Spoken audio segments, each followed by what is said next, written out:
চিংড়ি মাছের মালাইকারি একটি দারুণ লোভনীয় পদ যেটা আমরা বিভিন্ন রকমভাবে খেয়ে থাকি। তো আজ বন্ধুরা আমি আপনাদের সাথে শেয়ার করতে চলেছি একটু অন্য রকমভাবে তৈরি করা চিংড়ি মাছের মালাইকারি। নমস্কার, দেবযানীর পাকশালার আরও একটি নতুন রেসিপিতে আপনাদের স্বাগত। চলুন শুরু করা যাক আজকের ভিডিও।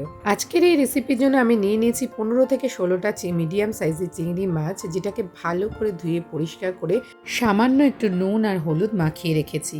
এবার গ্যাসে বসিয়ে দিয়েছি একটা ফ্রাইং প্যান, আর তাতে দিয়ে দিয়েছি 4 চামচের মতন সর্ষের তেল। তেল একটু গরম হলে দিয়ে দিলাম নুন হলুদ মাখানো চিংড়ি মাছগুলোকে এপিট ওপিট করে একটু উল্টে পাল্টে দিয়ে হালকা করে একটু ভেজে নামিয়ে নেবো, কারণ চিংড়ি মাছ বেশি ভাজলে শক্ত হয়ে যায়, যেগুলো খেতে একদমই ভালো লাগে না। এবার ওই তেলের মধ্যেই দিয়ে দেবো 2টো এলাচ, 1/2 ইঞ্চির মতন দারচিনি, একটা তেজপাতা, 2টো লবঙ্গ আর 1/2 চামচের মতন সাদা জিরে। ফোড়নটা ভাজা ভাজা হয়ে আসলে তার থেকে যখন একটা মিষ্টি গন্ধ বেরোতে থাকবে তখন ওর মধ্যে দিয়ে দেবো বেশ কিছুটা পেঁয়াজ বাটা।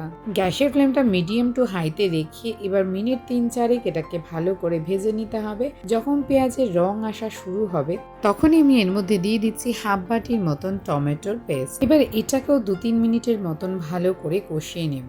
এবার একে একে এর মধ্যে দিয়ে দেব স্বাদ মতন নুন, পরিমাণ মতন হলুদ, আর 1/2 চামচের মতন জিরের গুঁড়ো, 1/2 চামচের মতন ধনের গুঁড়ো, 1/2 চামচের মতন লাল লঙ্কার গুঁড়ো, রঙের জন্য দিয়ে দেবো 1/2 চামচের মতন কাশ্মীরি লাল লঙ্কার গুঁড়ো।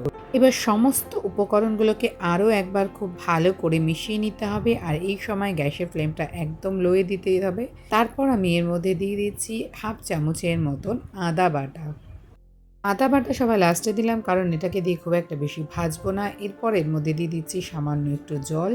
এবার এর মধ্যে দিয়ে দেবো সেই উপকরণটি যেটা নাকি চিংড়ি মাছের মালাইকারিতে নারকেলের বদলে ব্যবহার করব। এটা হচ্ছে চীনা বাদাম বাটা। দেখুন আমি এখানে প্রায় 4 চামচের মতন চীনা বাদাম বাটা ব্যবহার করলাম। চীনা বাদামগুলোকে ভালো করে ভিজিয়ে রেখে এটাকে ভালো করে পেস্ট করে নিয়েছিলাম। আমি খোসাটা ছাড়িয়ে নিয়েছিলাম, আপনারা চাইলে সহ ওটাকে পেস্ট করতে পারেন। গ্যাসের ফ্লেমটা লো টু মিডিয়ামে রেখে মশলাটাকে ততক্ষণ কষাবো যতক্ষণ না বাদামের কাঁচা গন্ধটা চলে যায়। দেখুন মশলাটা আমি কষিয়ে নিয়েছি। আমি এরপর এর মধ্যে দিয়ে দিচ্ছি চামচের 3/1 ভাগ চিনি। তারপর সেটাকেও ভালো করে কষিয়ে নিলাম।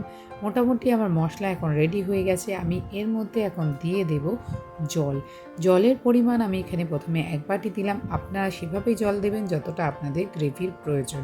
এই সময় আমি একটু নুন এবং ঝালটা চেখে নিয়েছিলাম। যদি আপনারাও চান তাহলে আপনারাও একটু নুন ঝালটা চেক করে নিতে পারেন। তো আমার মনে হয়েছে আর একটু ঝালের প্রয়োজন, তাই জন্য আমি আরও একটু লঙ্কার গুঁড়ো ব্যবহার করলাম, আর তার সাথে সামান্য একটু জলও ব্যবহার করেছিলাম এখানে। এইবার এর মধ্যে দিয়ে দিলাম ভেজে রাখা চিংড়ি মাছগুলো। এবার এটা দিয়ে মিনিট 2-এর মতন একটু ফুটিয়ে নিতে হবে। ফোটানো হয়ে গেলে তারপর আমি এর মধ্যে দিয়ে দিচ্ছি 1/2 চামচের মতন গরম মশলা। এবার গরম মশলাটাকে একটু নাড়াচাড়া করে নিয়েই আমি গ্যাসের ফ্লেমটাকে অফ করে দেবো। এরপর আমি এর ওপর থেকে দিয়ে দিলাম কুচনো ধনেপাতা। এটা অপশনাল, চাইলে আপনারা দিতেও পারেন আর নাও দিতে পারেন। তো বন্ধুরা তৈরি হয়ে গেছে আজকে চিংড়ি মাছের মালাইকারি নারকেল ছাড়া। তো মন চাইলেই যখন তখন এখন চিংড়ি মাছের মালাইকারি রান্না করে খেতে পারবেন, তার জন্য নারকেলের ওপর ভরসা করতে হবে না। তো বন্ধুরা কেমন লাগলো আজকের রেসিপিটি তো অবশ্যই কমেন্টস করে জানাবেন। বন্ধুরা আপনারাও বাড়িতে একবার বানিয়ে ফেলুন। আর আমি এটা বলতে পারি, এটা দেখতে যতটা সুন্দর হয়েছে বন্ধুরা খেতেও এটা দারুণ হয়েছিল। আর ভিডিওটি ভালো লাগলে একটি লাইক করুন, শেয়ার করুন আর সাবস্ক্রাইব করুন আমার চ্যানেলটিকে আরও নতুন নতুন রেসিপির জন্য।